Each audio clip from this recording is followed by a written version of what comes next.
Okay, sorry that I was not able to record right after this because for some reason right after I was done finishing recording it went into the read-only mode or something like that.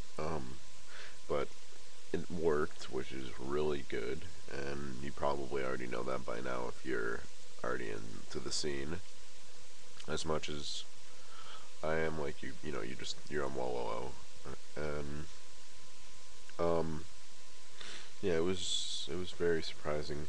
Like right after it was finished, it kind of gave this weird screen. It's like blue. A lot of people got that same exact thing.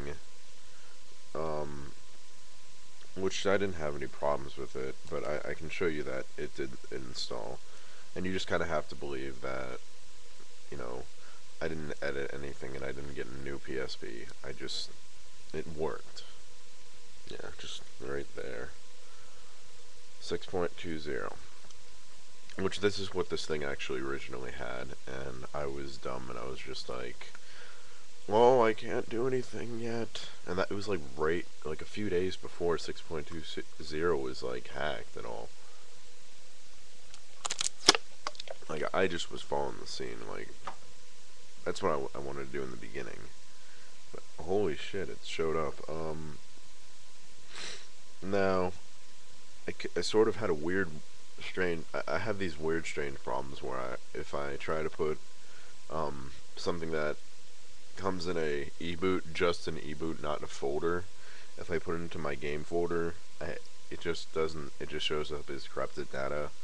But eventually, I got the hen on here. I love how they made the background like right there, and it's like the memory leak right there. Yeah, but it doesn't show up like it did when you use like that Papadon or everybody's security exploit. But yeah, I picked the green one just because I don't know, it looked cool.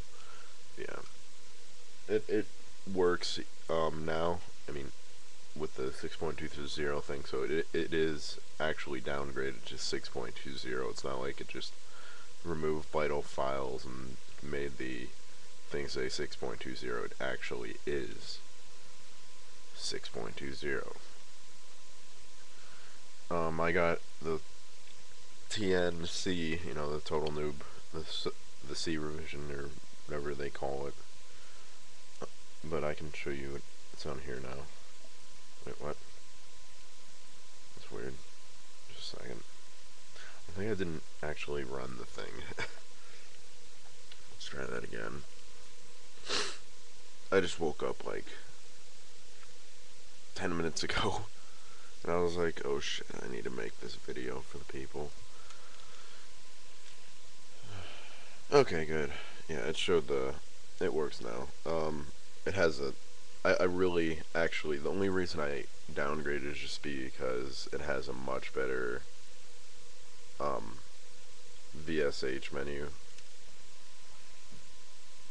And there's that. And I always look 12 in my videos. That's weird. Oh yeah, you have to change the thing. I have to get out of this now. For some reason it wasn't showing up that it was working, which is weird. Spoof version. It's really annoying. It used to say the thing correctly, but it's not showing up. That's really weird. I never had that kind of problem. I'm gonna restart VSH. I like that feature over. Like, I'll be back up to 6.35 after a while because the higher um the higher firmwares usually get more things eventually. I guess. Like, you saw how much there was going over the few months. It was 6.35 became respectable. But 2.0 is just like you can't beat 2.0. Oh, here it is. Now I think I just had to spoof the version. Let's see. TNC. TN-C if you want to be technical. On 3.5, you couldn't use PSP ident. For some reason, I mean, I had that problem. I don't know if anybody else did on my version, but I uploaded a screenshot of my information to prove that it's like the 4G model. I uploaded it to Wall, and here's the exact same screen that I had up there. But yeah, it's a 4G one, as you can see right there. It's the bright 4G. It's the model motherboard type. It's a TA-093. Yeah. Oh, I'm so tired. But yeah, it's pretty cool.